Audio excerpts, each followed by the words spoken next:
오늘날 현대 교회가 해결해야 될 가장 시급한 과제는 신앙의 세대 계승입니다.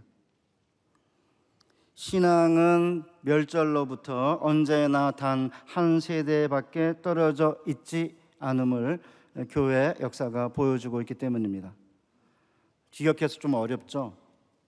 교회가 멸절된 데는 한 세대밖에 걸리지 않는다, 이렇게 의역할 수 있습니다.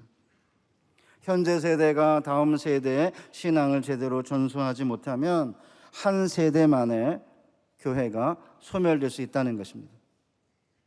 물론 교회가 쇠퇴된 다음에 기도하는 부모, 교육을 헌신적으로 잘하는 교회 교사, 그리고 말씀을 잘 전하는 목사님들이 있으면 또 한 세대 만에 교회가 회복과 부흥을 경험하는 것이 교회사의 가르침입니다. 그런데 한반도의 조국 교회는 2000년대에 들어서면서 신앙의 세대 계승에 빨간불이 켜졌습니다. 왜냐하면 젊은 세대의 신앙과 물질적 헌신이 심각하게 줄어들고 있기 때문입니다. 사랑하는 성도 여러분, 오늘날 성도들은 물질적 헌신을 얼마나 할까요? 미국 시민들이 자손으로 쓰는 돈은 수입 대비 2%인데 미국 복음주의 성도들의 헌금은 3%이며 11조는 성도의 3에서 5%만 한다고 합니다. 통계가 굉장히 많은 걸 보여주죠, 그죠? 자선이 2%인데 성도님이 하나님께 드리는 헌금이 3%다. 한국 교회는 조금 더 나아서 수입의 5%의 헌금을 성도님들이 하고 30에서 40%가 11조를 하는 것으로 알려져 있습니다. 그러나 근래 들어서서 30대, 40대 젊은 세대가 11조를 하지 않는 경향이 두드러지고 있다고 합니다. 이태원 근처에 대단히 이렇게 아파트 단지가 있는데 그 근처에서 목회하는 분에게 제가 직접 들은 것입니다. 그 단지의 30대 가장들의 평균 직장은 명문대 출신의 대기업 대리인데 예배당에 출석은 하지만 헌금을 많이 하지 않는다는 이야기를 벌써 10여 년 전에 들었습니다. 그 이유가 뭘까요? 19세기 말에 위대한 작가인 오스카 와일드는 이렇게 말했습니다. 젊은 사람은 돈이 전부라고 생각한다. 그러나 나이가 들면 돈이 전부라는 것을 뼈저리게 느끼게 된다. 그런데 요새 젊은 세대는 어른 세대보다 돈이 전부라는 것을 더 뼈저리게 느끼는 것 같아요. 2020년대에 들어서서 소위 말하는 영끌 세대의 선주주자가 30대이고 빚을 내 투자하는 B2도 20대, 30대가 가장 많이 한다고 하거든요. 그러니까 사회 전체가 돈에 민감해졌는데 특별히 30대, 40대가 돈에 민감해졌다는 것입니다. 둘째 이유는 11조 폐지론자들이 교회가 11조와 헌금을 강조하는 것은 교회의 탐욕 때문이라는 프레임을 씌우고 성경에 근거가 없는 주장을 확산시키고 있습니다. 11조는 구약의 율법 규정이므로 은혜 시대인 신약에서 폐지되었다. 구약의 11조는 레위인에게 드린 세금이다. 신약에는 레위인이 없으므로 11조를 교회할 필요가 없고 자선단체 해도 된다. 이런 주장으로 성도들의 마음이 척박해지고 있음에도 담임 목사님들은 헌금 설교를 잘하지 않습니다. 2023년의 한 조사에 의하면 성도님들이 담임 목사님이 헌금을 강조하면 불편하다가 64%나 나왔고, 그래서 헌금을 강조하는 목사님은 35%, 그렇지 않은 분들이 65%라는 통계가 나왔습니다.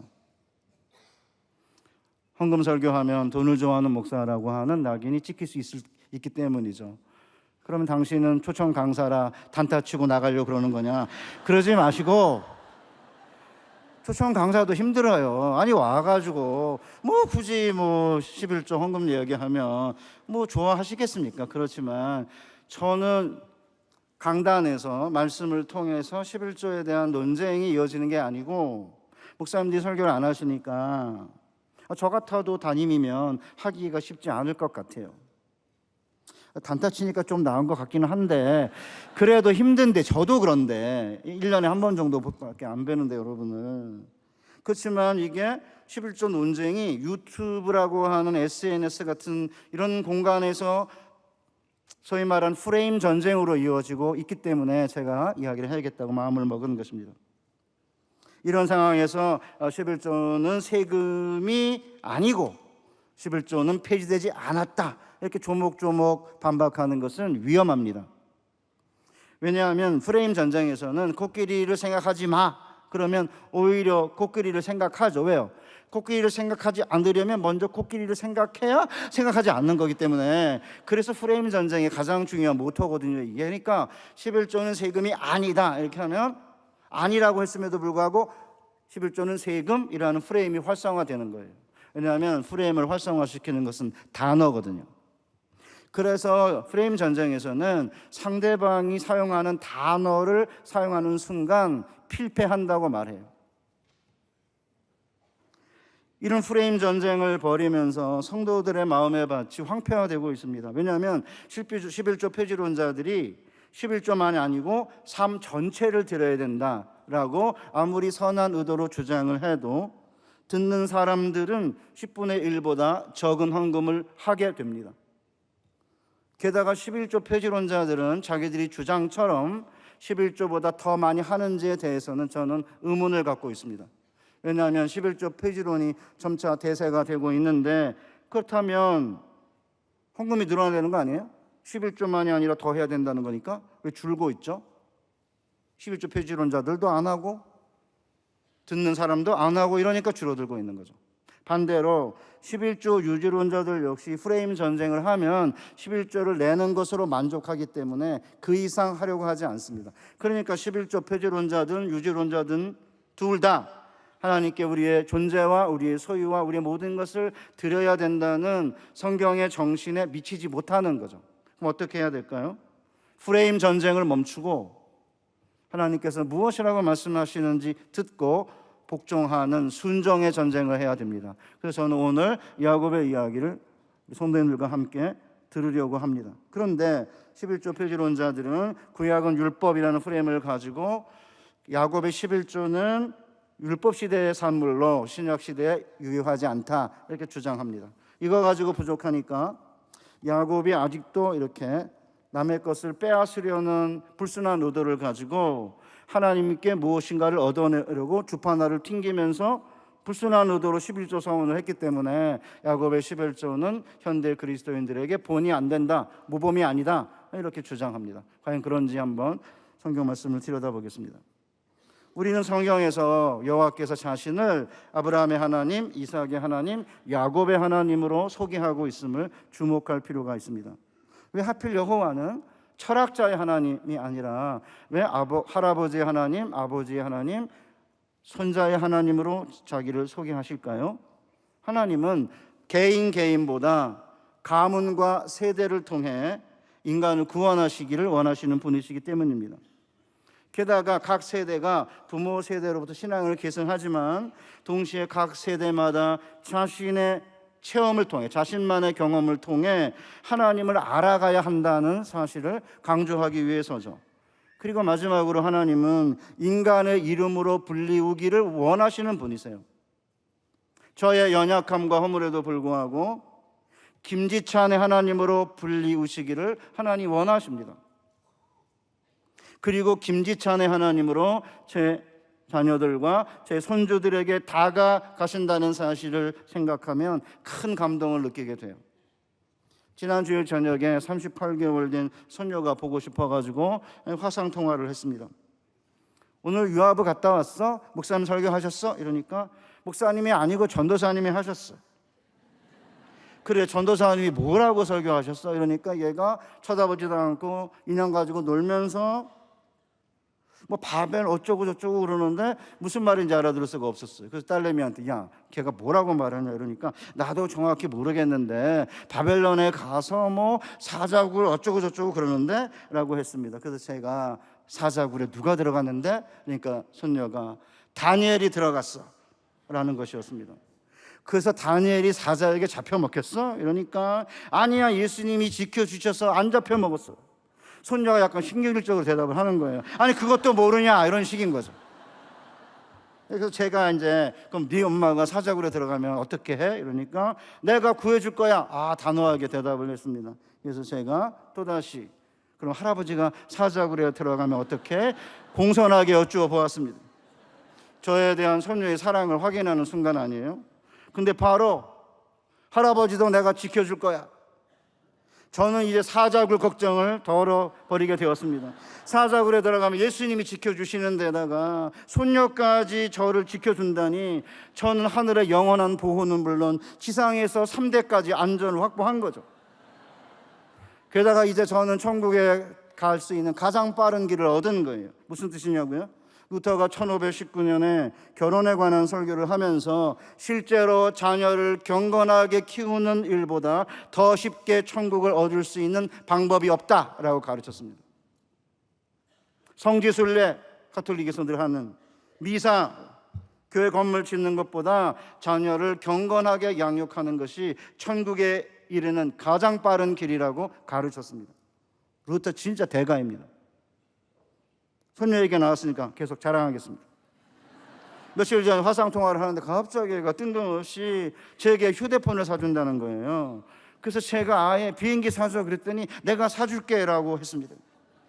다 큰 성인 자녀가 셋이나 있는데 이 애들도 아직까지 안 사주는 휴대폰을 손녀가 게다가 비행기까지 사준다니까 엄청 행복한 거예요. 이제 저는 손녀가 다 클 때까지 밥 잘 먹고 운동 잘하고 아내랑 안 싸우고 건강하게 사는 것밖에 안 남았어요. 이제 크는 것만 기다리면 돼요. 애들한테 휴대폰 받는 거 포기하고 이제 손녀에게 지금 기대하고 있습니다. 사랑하는 성도 여러분, 게다가 창세기를 보면은 아브라함의 11조가 야곱의 11조로 이어지고 있거든요. 그 이유가 뭘까요? 두 걸출한 족장이 11조를 드리게 된 것은 하나님과의 관계에서 무엇인가 동일한 체험을 한 거 아닐까요?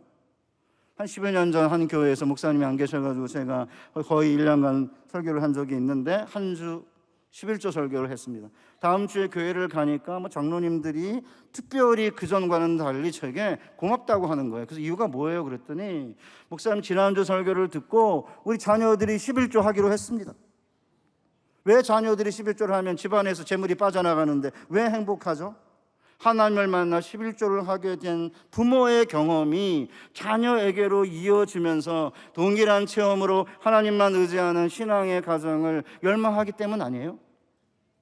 저 역시 저희 자녀들과 후손들이 하나님을 인격적으로 만나고 제가 한 11조를 자녀들이 하면서 살기를 지금도 계속 기도하고 있습니다.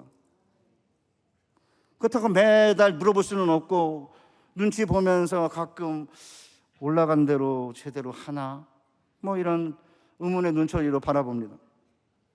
가정과 교회의 집단 체험과 교육은 주로 3세대 안에서 유지되고 특별히 한 세대 거리에서 직접 전달되고 이게 단절이 되면 빠르게 쇠퇴한다고 해요. 꼭 신앙만 그런 게 아닙니다. 가치, 은혜, 자유 이런 개념도 마찬가지 3대 안에서 이루어진다 이러거든요. 그래서 성경은 늘 아브라함의 하나님, 이삭의 하나님, 야곱의 하나님이라고 계속 3대로 이야기하는 거죠. 그럼 도대체 하나님을 만난 어떤 경험이 야곱으로 하여금 아브라함처럼 11조를 하게 했을까라는 질문을 가지고 성경 안으로 들어가 보겠습니다.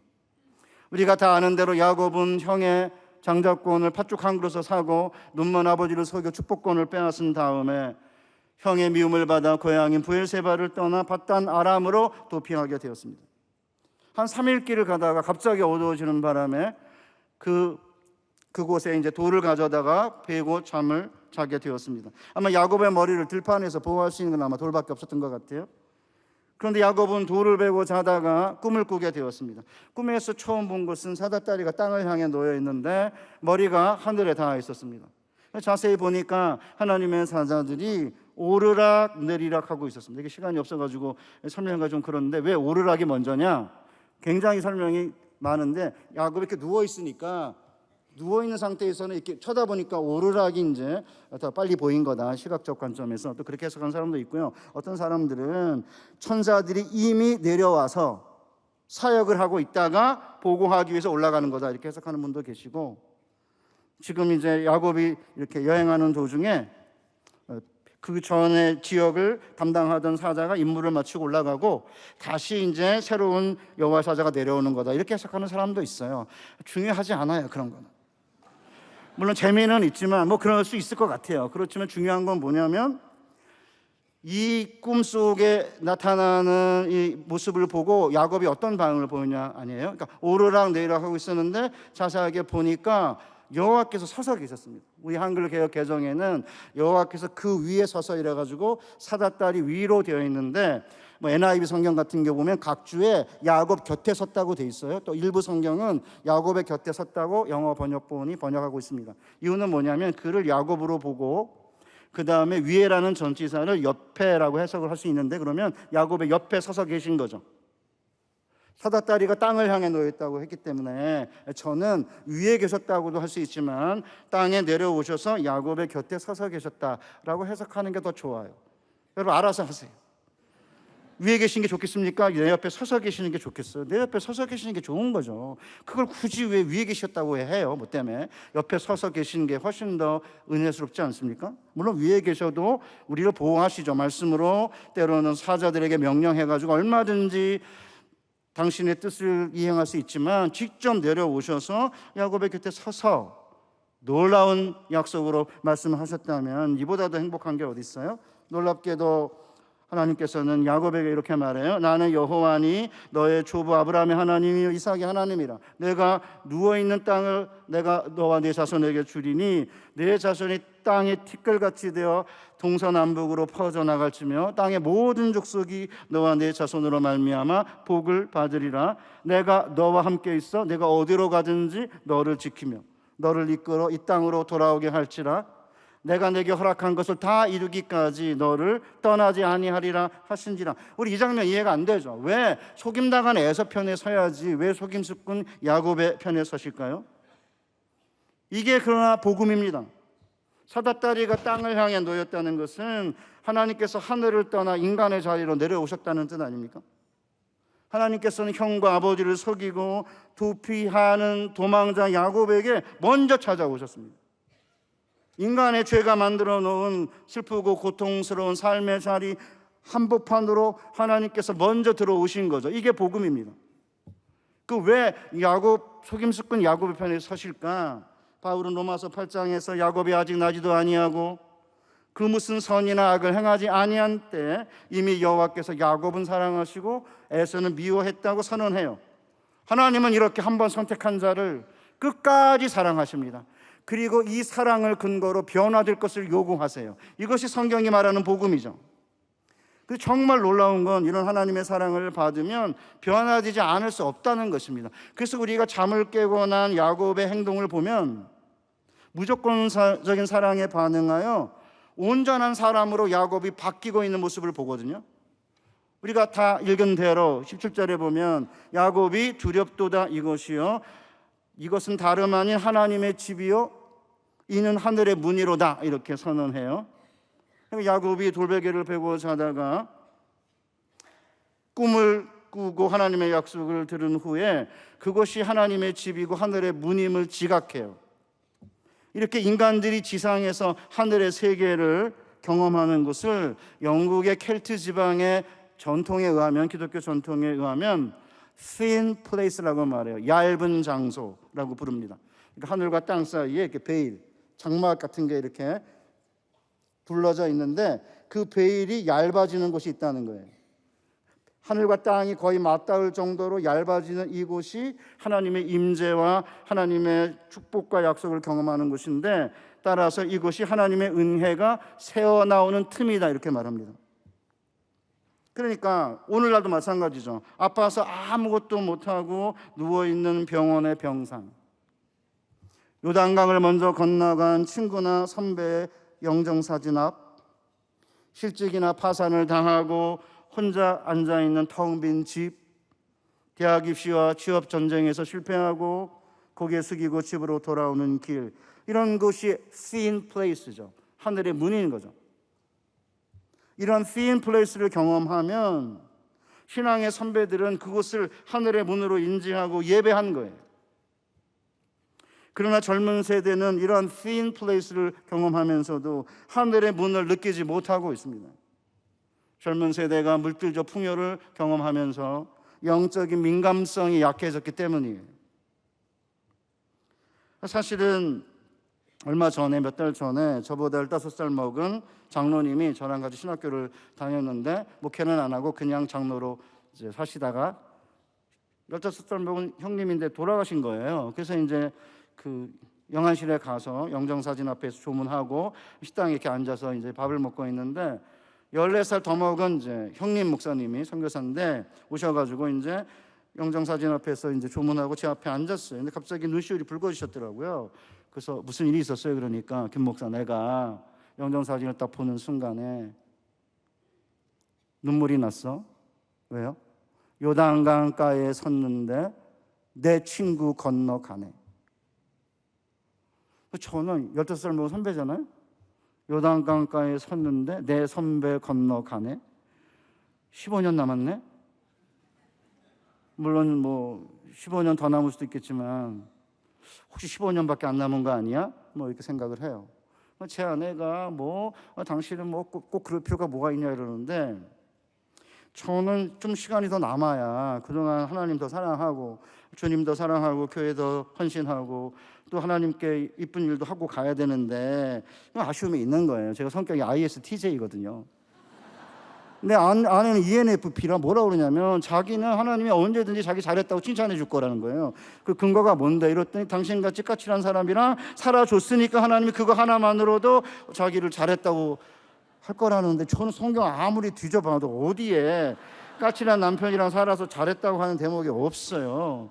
ENFP니까 데이터 없이 그냥 막 ISTJ는 데이터 없으면 말을 못 하거든요. 근데 ENFP는 그냥 생각나는 대로 말해요. 근데 인간적으로 이해는 가능해요. 저같이 까칠한 친구랑 살았으니까 그럴만 하죠.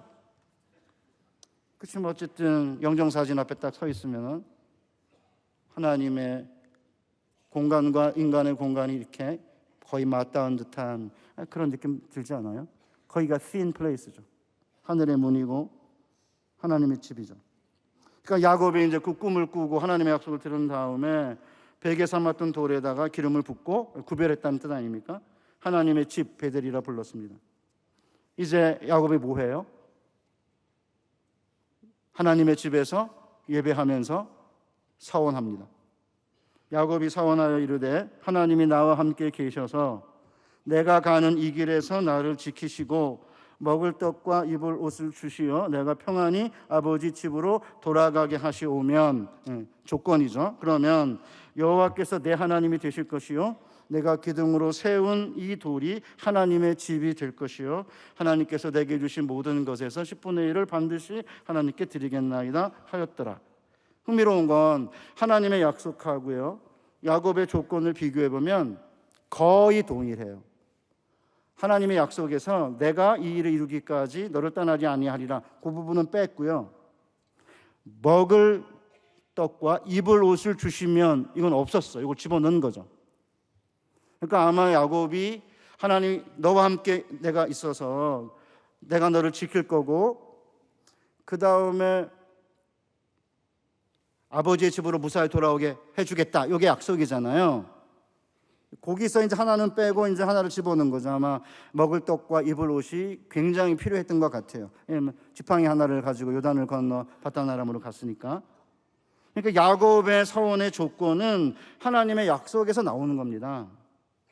11조 폐지론자들의 주장처럼 야곱이 먼저 계산기를 두들기면서 조건을 걸고 하나님과 협상해서 11조 서원을 했다, 이렇게 주장하는데 그 사람들은 문해력이 없는 사람들이에요. 야곱이 잠에 깨어서 두려워했다고 그랬거든요. 뭐 딜을 해요? 하나님이, 죄송해요 표현이 약간 강한 거 이해해서, 그냥 자빠져 있는데 야곱이 뭐 잘한 게 아니에요. 도망자가 돼가지고 그냥 자빠져 있는데 오셔가지고 야, 네 누군 땅 내가 너한테 있어서 내게 주겠다. 내 후손이 땅의 티끌까지 될 거다. 그 약속하신 다음에 야, 내가 너와 함께 있어서 너를 지킬 거고 무사히 이곳으로 돌아오게 해주겠다. 먼저 그러셨잖아요. 뭘 딜을 하냐고요. 하나님의 약속을 받고 두려운 마음에서 하나님께, 만약에 하나님이 그렇게 해주신다면 하나님이 내 하나님이 될 것이고, 그리고 이 돌이 하나님의 집이 될 것이고, 세 번째, 하나님이 주신 모든 것에서 내가 11조를 반드시 드리겠습니다 라고 한 거죠. 그러니까 문해력이 없는 거예요. 문해력이 없어가지고 기본적인 해석에 이 사라교회처럼 순장교육을 받으면 충분히 이거 할 텐데 그것도 안 돼가지고 앞에 문장이랑 하나님의 약속이랑 야곱의 조건을 비교만 해도 금방 알아요. 두려웠기 때문에 딜할 수 있는 상황이 아니에요. 뭐를 딜합니까? 여러분, 야곱이 자빠져가지고 있는데 딜할 수 있습니까? 이게 뭐를 딜을 하냐고요. 하나님의 약속을 받고 그 약속에 반응을 하면서 하나님하고 지금 자기의 미래를 온몸을 던진 거죠. 하나님께. 야곱의 스토리를 살펴보면 야곱의 11조 서원이 야곱의 인생의 가장 중요한 변곡점이에요.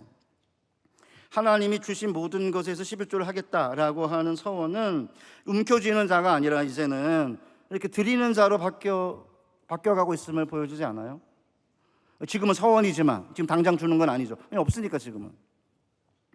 야곱은 태중에서 이제 형과 9개월 동안 계속 경쟁을 했을 뿐 아니라 출산 전쟁에서 패배하지 않으려고 발뒤꿈치를 잡았어요. 그래서 형의 발뒤꿈치 잡고 나오니까 이제 이게 잡다는 동사에서 야곱이라고 하는 이름을 만든 거잖아요. 그러니까 현대인들과 똑같아요. 현대인들 전체성이 역시 움켜잡는 자 아니에요? 현대인들은 출생 순간부터 경쟁사회에 투입되죠. 따라서 일부 부모들은 3살 때부터 영어 유치원에 보내고 7세 의대를 목표로 학원에 보내요. 현대 부모들은 수단과 방법을 가리지 않고 아이들을 선행 학습과 스펙 경쟁에 밀어넣죠. 야곱은 인간관계, 가족관계까지 자기의 이익을 위한 도구로 삼잖아요. 현대인들 역시 인맥 쌓고 효율적 인간관리를 통해서 자신의 지위와 재산을 얻으려고 하지 않습니까? 이렇게 보면 야곱은 특별히 타락한 인물이 아니라 우리 모두의 축소판이고 하나님 없이 자기 힘으로 인생을 살아가려고 하는 인간의 전형입니다. 게다가 특별히 현대사회는 움켜쥐는 삶의 방식을 장려하고 제도화하죠. 수많은 광고가 인간의 결핍을 자극하고 소비를 통해 자신의 정체성을 확보하라고 끊임없이 유혹해요. 그러니까 현대인들은 주기보다는 움켜잡기를 원하죠. 그러다 보니까 성도들조차도 거저 받았으니까 거저 주라는 주님의 말씀대로 살기가 힘든 거죠. 그러다 보니까 심지어는 하나님과의 관계에서도 하나님께 예물을 기꺼이 드리려고 하지 않습니다. 11조는 구약의 율법적 제도로 폐지되었기 때문에 이젠 자발적으로 그 이상의 헌금을 해야 한다고 고상하게 주장을 하는데 실제로 11조도 드리지 않는 이유가 뭐죠? 그럼 고상하게 주장하지 말든지. 여기서 우리는 야곱의 11조 서원만 기억해서는 안 됩니다. 왜냐하면 야곱의 서원의 종류가 내용이 3가지잖아요. 첫째, 하나님을 야곱이 베델에서 만난 다음에 하나님의 약속을 먼저 받은 다음에 만약에 약속대로 그렇게 해주신다고 한다면 첫째, 하나님이 나의 하나님이 되실 것이고, 그 뭐예요? 신앙 고백이죠. 그러니까 이제 아브라함의 하나님, 이삭의 하나님이었는데 이제는 야곱의 하나님이 되는 거고, 그 나중에 보면 야곱이 하나님이 자기를 가리켜 소개할 때 엘 베델이라 그러세요. 엘은 하나님이고 베델은 베델이잖아요. 나는 베델의 하나님이라 이렇게 말씀하세요. 그리고 이제 출애굽기 가야만 비로소 아브라함의 하나님, 이삭의 하나님, 야곱의 하나님이라고 하는 정확한 그 고정 어구가 생기는 거예요. 야곱의 하나님은 창세기는 안 나옵니다. 베델의 하나님이죠. 그 다음에 두 번째, 그러면 하나님이 나의 하나님이라고 신앙 고백을 했다면 그 다음에 예배해야 되는 거 아니에요? 그래서 야곱이 내가 돌베개를 베고 찬 이 돌을 기름 부어가지고 구별했는데, 그러면 이 집이, 이 돌이 하나님의 집이 될 것입니다. 하나님께 예배하겠습니다라고 두 번째 서원을 한 거고요. 그러면 신앙 고백과 예배가 있으면 다냐? 아니죠. 예배하려면 예물이 있어야죠. 결혼식 하려도 결혼해도 예물이 있어야죠. 생일날도 예물을 바치잖아요, 아내한테. 예물 없이 생일을 어떻게 해요? 결혼 기념일날 예물이 없다고요? 예물 없이 하십니까, 우리 남자 성도님들? 나는 하는데. 예물 없이 기념일을 지키지 못해요. 인간관계에서도 이렇게 예물을 가지고, 물론 큰 예물은 아니지만 조그마한 이렇게 기념품 이런 거라도 이렇게 줘야, 그래야 이게 인간관계가 제대로 굴러가는 건데, 하나님께 나의 하나님이라고 고백하며 예배를 드리는데 예물이 없다는 것은 불가능하죠. 그러니까 이제 야곱이 하나님께서 주신 모든 것에서 10분의 1을 드리겠다고 한 거예요. 그러기에 신앙 고백하고 예배와 예물, 이 세 가지가 있어야 그래 하나님의 진정한 사람이 되는 것이거든요. 그러니까 이제 여러분 보세요. 성경 어디를 보아도 축복받기 위해서 11조를 내야 한다고 하는 구절은 별로 없습니다. 이렇게 하면 시간이 가면 안 되는데, 성경의 핵심이 뭐냐면, 성경의 그 11조의 핵심이 뭐냐면, 하나님께서 복을 주시면 그에 감사해서 하나님이 주신 것에서 10분의 1을 드리는 것, 이게 정확해요. 그런데 이제 몇 군데에서 이렇게 11조를 내면서 복 달라고 기도하는 대목이 있고, 11조를 매 3년 11조를 드리면 하나님께서 복 주실 것이라고 하는 본문과 말라기 3장이 있어가지고 세 군데에는 그런 부분이 없는 건 아니지만, 큰 틀은 뭐냐면 하나님께 나아가서 11조를 드리면 복을 받는다, 이렇게 얘기하면 성경의 11조 정신을 제대로 표현하지 못할 뿐만 아니라 잘못하면 11조 정신을 왜곡할 수 있어요. 그렇게 조심하셔야 되는 거예요. 하나님께서 먼저 다가오셔서 축복하시고 은혜를 베푸시고 주시면은 그 주신 것에서 드리는 거지, 주시지 않는 것을 드리는 게 아니에요. 그렇기 때문에 고린도후서 8장에서 없는 것을 받지 않으신다, 있는 것을 드리면, 당연하죠. 구약의 11조 똑같아요. 주신 것에서 드리는 거지 주지 않은 것을 드린다고요? 누가 그래요? 주시지 않는 것을 드릴 수 없는 겁니다. 주신 것에서만 드리는 거죠. 그렇기 때문에 성경의 11조 정신은 굉장히 분명해요. 그러니까 하나님의 축복과 약속을 받은 다음에 야곱이 신앙을 고백하는 신앙의 사람으로, 하나님께 예배드리겠다고 하는 예배의 사람으로, 하나님께 예물을 드리는 사람으로 바뀐 거예요. 그러니까 신앙과 예배와 예물이라는 삼각관계 안에서 예물을 이해해야 되죠. 11조만 따로 딱 떼내가지고 이해하면 안 됩니다. 11조는 하나님을 나의 하나님이라고 고백을 했으니까, 그럼 나의 하나님을 향한 신앙 고백은 무엇이고, 우리는 어떤 자세로 하나님께 예배하고 있으며, 우리는 진정 무엇을 믿고 무엇을 소망하는지를 보여주는 대표적 예물인 거죠. 특별히 소비 자본주의 사회에서 현대인들은 쇼핑하고 맛있는 음식 먹고 여행하는 일에 마음껏 돈을 씁니다. 이런 학자들이 세속적 예배라 부르거든요. 이에 맞서 하나님의 백성들은 하나님께 나아와 자신의 존재와 소유는 하나님의 것이라고 고백하며 오직 하나님의 은혜와 축복으로 말미암아 사는 존재라는 사실을 이렇게 신앙 고백과 예배와 예물로 드리기 때문에, 그래서 그런 면에서 11조는 고백적 저항인 거죠. 저는 중학교 때 등록금을 못 내 1년 휴학을 한 적이 있었습니다. 집안 상황이 너무 안 좋아가지고 이남이녀의 장남인 저는 중3 때 휴학하고 집에서 쉬었는데, 주변에서 왜 복학하려고만 하고 왜 어머니를 안 돕냐 하도 난리를 치는 바람에 마대 공장을 다녔습니다. 2달 만에 공장이 망했습니다. 저 쳐다보지 마시고, 저 때문에 망한 게 아니고 그냥 망했습니다. 2달 제가 그 월급 받아 뭐 했겠습니까? 얼마 받았는지 기억이 안 납니다. 성경 한 권 사고 어머니께 고무장갑 하나 사드리고 11조 했습니다. 11조 하면 복 받는다고 했을까요? 몇만 원 받았겠죠? 2, 3만 원 받았을려나 모르겠습니다. 너무 가난해서 11조 내지 않아도 하나님 뭐라고 그러지 않으실 것 같은데 왜 그렇게 하지 않았을까요? 그 이유가 저는 정확히 뭔지 모릅니다. 생각이 안 납니다. 아마 당시의 목사님들이 11조를 내라고 강조하셨기 때문에 그냥 순종하는 마음으로 드린 것 같아요. 어떤 사람은 가스라이팅이라고 그러는데, 몰라요. 뭐 그분들이 가스라이팅 했는지 모르겠는데 그럴 리는 없을 것 같고요. 설마 가스라이팅이라고 해도 저는 후회하지 않습니다. 하나님께 드리며 아깝다는 생각하지 않았고요. 하나님께 대한 저의 신뢰를 이렇게나마도 표현하고 싶었던 것 같습니다. 옛날 목사님들께서는 어떤 동기에서인지 모르지만 1970년대, 80년대, 90년대까지만 해도 11조를 하라고 강하게 권면하셨죠.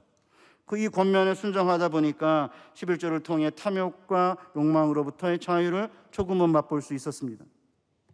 하나님께서 우리의 필요에 따라 채우신다는 걸 믿을 수 있게 된 거죠. 가난할 때 11조를 낸다고 더 비참한 삶을 사는 것도 아니고, 부할 때 11조를 낸다고 덜 행복한 삶을 사는 게 아니잖아요. 이전 목사님들의 11조 강조가 성경의 진리가 실전적으로 옳다라는 사실을 확인시켜 주셨기 때문에 저는 한국교회 전통에 대해 지금도 감사한 마음을 갖고 있습니다. 해보면 아니까. 우리는 그렇기 때문에 11조를 단순히 의무로, 액수의 문제로 생각해서는 안 되죠. 11조를 생각할 때에 야곱이 가졌던 꿈과 비전처럼 우리도 예수 그리스도 안에서 우리에게 준 꿈과 비전이 무엇인지를 확인해야 됩니다. 나다나엘에게 주님 뭐라고 하셨습니까? 내가 너를 무화과 나무 아래에서 보았다고 함으로 믿느냐? 이보다 더 큰 일을 보리라. 또 이르되 진실로 진실로 너희에게 이르노니 하늘이 열리고 하나님의 사자들이 오르락 내리락, 인자 위에 오르락 내리락 하는 것을 보리라. 단순히 사닥다리만이 아니고요, 인자가 하늘과 땅을 연결하는 사닥다리예요. 하늘과 땅이 붙은 거죠. 이제는 하늘과 땅이 이렇게 얇아진 정도가 아니라 예수 그리스도 안에서 하늘이 열리고 하늘과 땅이 붙어있는, 오버랩되어 있는 거죠. 이렇게. 그리고 그리스도 위로 하나님의 사자들이 오르락 내리락 하면서 하늘의 무한한 자원과 풍요가 우리에게 열렸다는 말 아닌가요? 이렇게 그리스도 안에서 우리에게 열려져 있는 하늘의 무한한 능력과 자원이 있다고 한다면 그 큰 일을 주님께서 우리에게 보여주지 않았습니까? 세례받을 때 하늘이 열리고 성령이 비둘기같이 예수님에게 임하셨습니다. 예수께서 십자가에서 돌아가시는 순간에 성전에 휘장이 찢겼습니다. 하늘과 땅의 구별이 사라진 거죠. 그리고는 3일 만에 부활하신 다음에 하늘에 올라가셔서 하늘로부터 성령을 보내주셨고, 마가다락방의 성도들은 성령을 받고 각 언어대로 성령을 받고 방언을 했는데, 듣는 사람들이 자기 지역의 방언으로 하나님의 큰 일을 행하시는 것을 들었습니다. 이렇게 우리와 함께 하시고 우리에게 하늘의 능력과 힘을 공급하시는 그 예수님의 더 큰 일을 경험하고 있다면, 예수님을 나의 주로 고백하고 나와서 주일마다 또 공예배마다 나와 하나님께 예배하며 하나님께 예물을 드리는 건 너무나 당연한 거 아닙니까? 그러기에 11조는 신앙 고백과 예배와 함께 하나님이 베푸신 축복에 감사하여 드리는 예물이기 때문에 이게 관계의 문제고 은혜의 문제인 거죠. 그래서 11조는 율법적 최소가 아니라 은혜의 최소가 되어야 합니다. 그래서 10분의 1을 모든 성도들에게 강제적으로 이렇게 교회에서 이렇게 의무로 규정하지 않잖아요.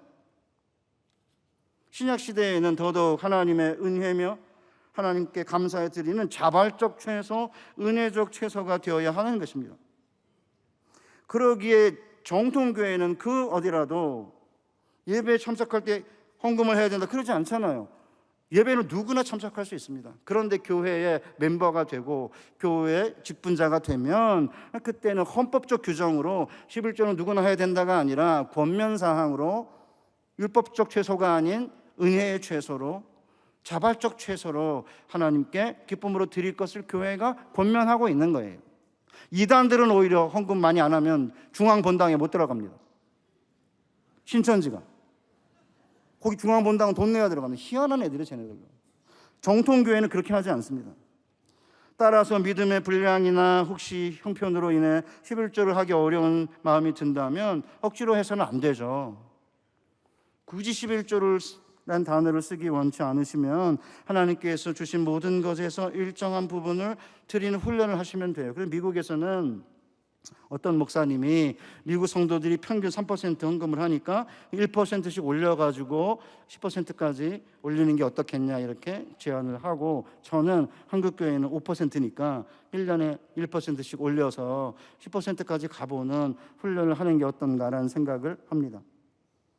또한 출석하는 교회에서 예배의 은혜를 받고 자녀들의 신앙교육을 시키고 성도 간의 교제 유익을 경험하고 있다면 먼저 출석 교회에 11조를 드려야 하지 않을까요?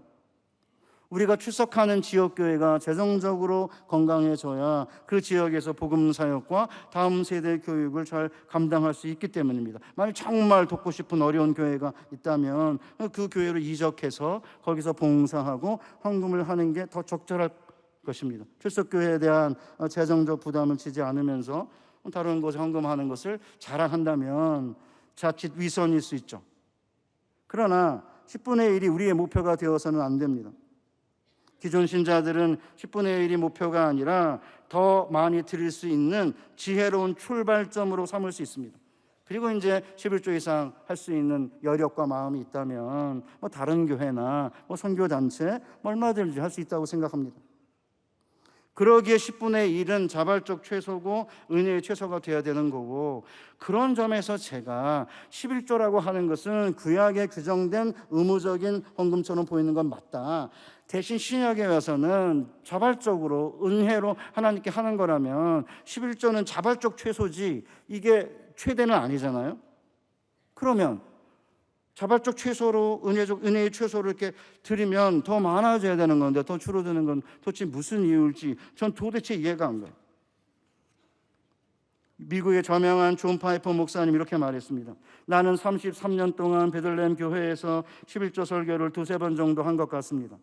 물론 헌금과 희생에 대해서 늘 이야기했지만 11조에 관해서 그렇게밖에 안 했다는 것입니다. 내가 했던 11조 설교 요지가 무엇입니까? 형제 자매님들이여, 왜 우리가 더 적게 하려 합니까? 였습니다. 그러니까 11조를 해야 하나요? 라는 질문은 처음부터 잘못된 것입니다.